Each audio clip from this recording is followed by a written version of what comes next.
Alright guys, so we're at Benji Kinman Lake. We're on the bigger lake. Down over here, just kind of fishing to ourselves. Because I know for a fact there's a lot of bluegill down in here. And that's, oh, it's a little wet. And that's what I want to try to use with this small pole. I'll show it to y'all in a few minutes. I'm probably going to fish right here, starting off. Looks pretty decent. Looks like a bluegill spot. They should be like starting to spawn, you know, getting pre-spawned. Yeah. So I brought worms because we don't need nothing crazy. Oh. Of course, brought me something to drink. Fish holder, you never know when you need that. Pliers, glasses because I'm getting older now. Phone down here too, since all that. Got me a rag. Always should have a rag when you're dealing with worms. All right. So this is what I got. If you watched my short, then you know this is what I got. Is the little Coca-Cola fishing pole. And this thing is kind of cute.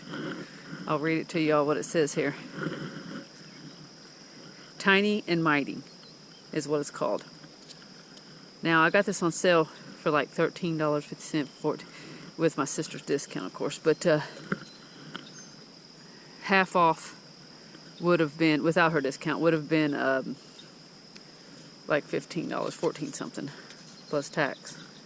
So this is what it's got. It's a 21 inch rod, micro guides, micro spin cast reel, 2.5.1 gear ratio, line capacity 3 pounds. They got 35 yards already spooled up in it.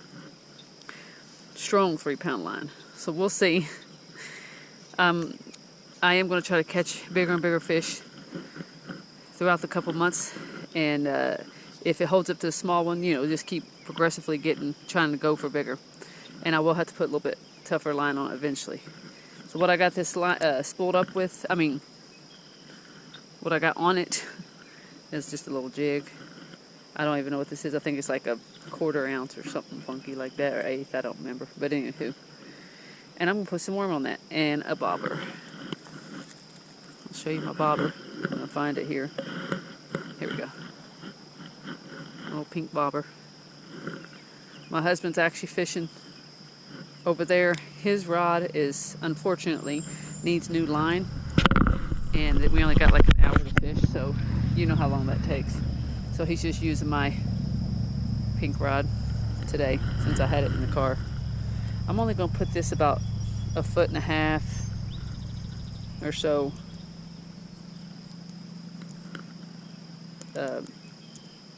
down. If I get it on there, I swear today's not. You smell that honeysuckle? You smell that honeysuckle? Oh my goodness, that's delicious smelling. Y'all ever ate honeysuckle? Or honeysuckle, as some people.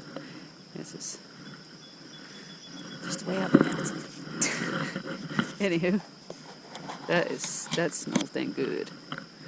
Now I've had these worms a tad, so I don't know. Hopefully some of them still living. I'll tell you, yeah, they're still living. Yeah, living enough, right? Okay. Put a little piece on. You don't have to go crazy. This may be too big of a hook for such. I don't know how big the bluegill are here. Last couple of years has been really good. You know, pretty decent size. Not massive, but decent. I haven't used a micro rod in ages. I had one of the little ink pen ones years ago when they first came out. This ain't an ink pen one, just by the way. This is an actual rod that Coca-Cola put out. Okay, casting pretty good. It's pretty decent. It's even got a little drag on it, guys, and it works. Listen. Ain't that cute? Anyhow, let's see if we can snag us a fish. Now I may have to set that bobber down a little bit more. Yeah, I don't know how deep it is right here. It's been a tad since I've fished here.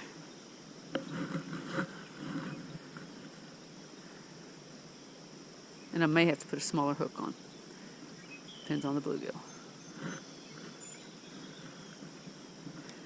Now, when I'm fishing bluegill, if it doesn't bite within the first so many seconds, I usually reel in, toss in another spot.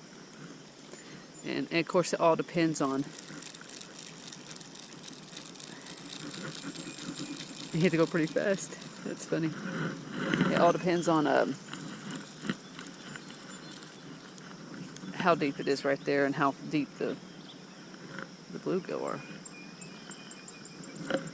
I'm gonna go out there for a minute or two, and then start fishing towards, like, bring it in towards the bank, just to find out where they're at.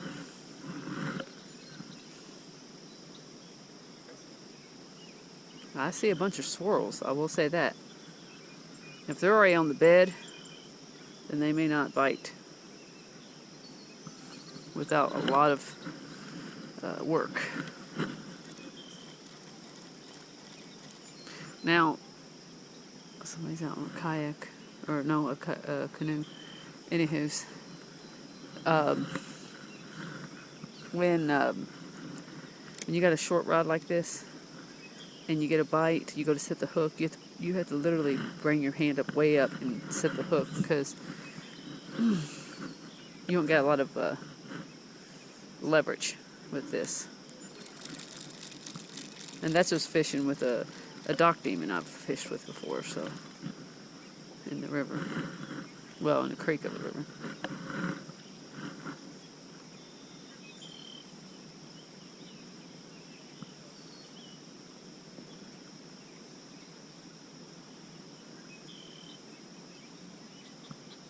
When I first came over here, there's all kinds of, like, way out there. I see fish, swirls and stuff. Should be getting something.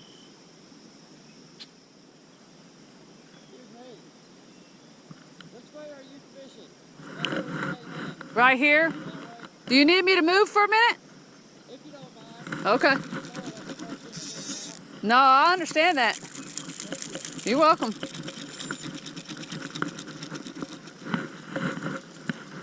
Okay, so I'm gonna move my stuff for a minute, guys.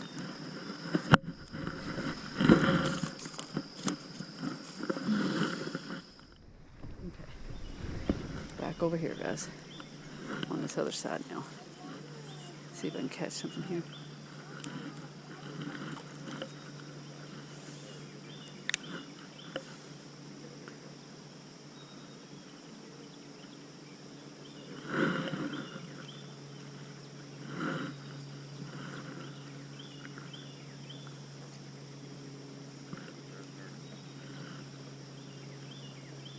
They may be a little deeper. I don't see why.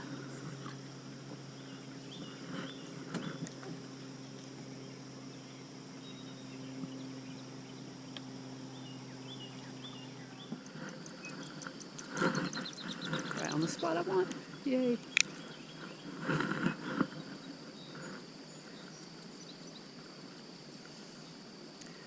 Try to let him take the bobber under more. Instead of just setting the bobber up, take it under. There he goes. He's eating on it. Ooh, got him. Got him, guys. I think I did. Oh, I did. Oh, I should have set the hook again. Oh. Look at that. I should have set that hook one more time, and I'd have got it in his mouth a little bit more. Did he get my worm? He almost did, didn't he? Oh, Lord, that was good. Okay, so, lesson learned. I need to, when I set the hook and see that I've got him, I need to set the hook again. That time I let him take it all the way under. It's hard doing this with this little tiny pole. Okay, I'll make sure my drag's set right.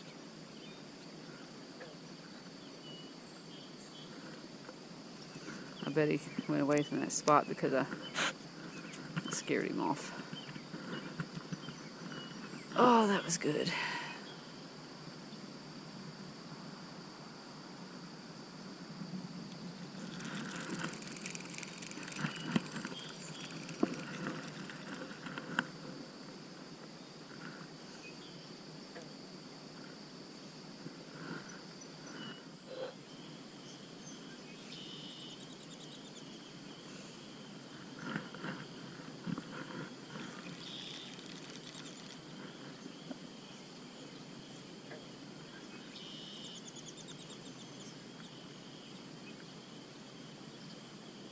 There we go.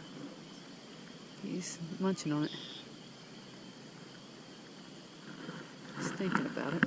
I'm going to try to set the hook once he takes it under. Come on, buddy, come back for it. Has to be tiny.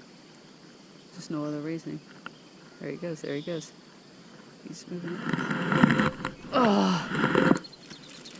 I should have let it go under. Yeah, that was an amateur move. Ignore me, guys. Amateur.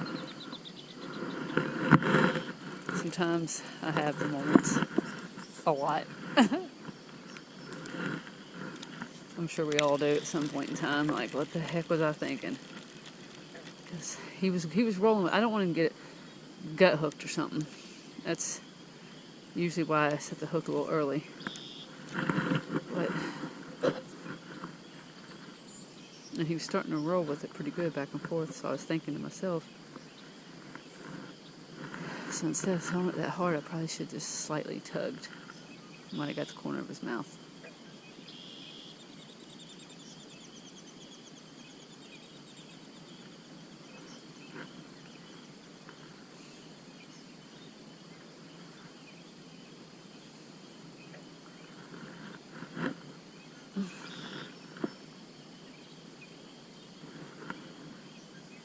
There we go.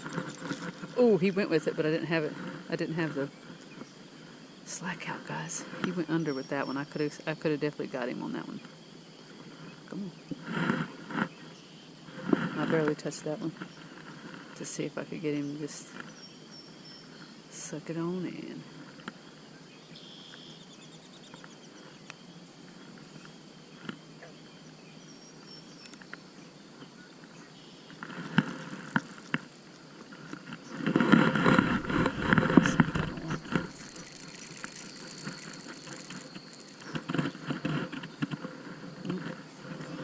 Still got it, but I better put it on right because he's almost getting it off, wasn't he?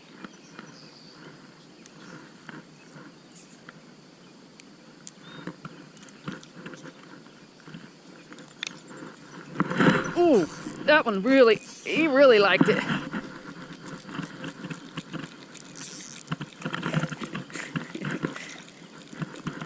He's a little bit bigger. A little bit bigger, guys. Got it? Try not to get hooked today, guys. Or finned. Or hooked. Yep. Dude, that is the craziest fish I ever saw. He literally started like doing kind of shaking with his body. Like tightening up or something. Trying to get out of him. And it's... Of course, him being wet and everything, and my hands being wet, he was slipping out. So I was like, oh, Lord. He's going to offend me. I just feel it.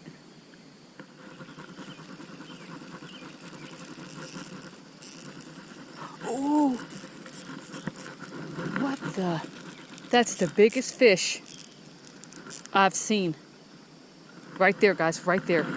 He is a big, giant, what it looks to be, a carp.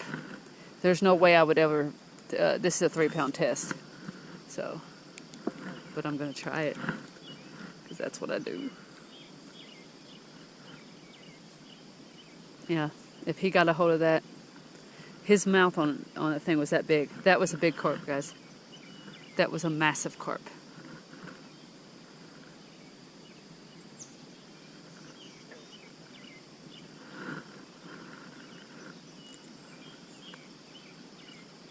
Oh my God, that was big. So you know what that's going to make me do? I'm going to have to come over here carp fishing. Because that was big. And it looked to be a carp. Unless it was a massive bass. If that was a massive bass, that's crazy.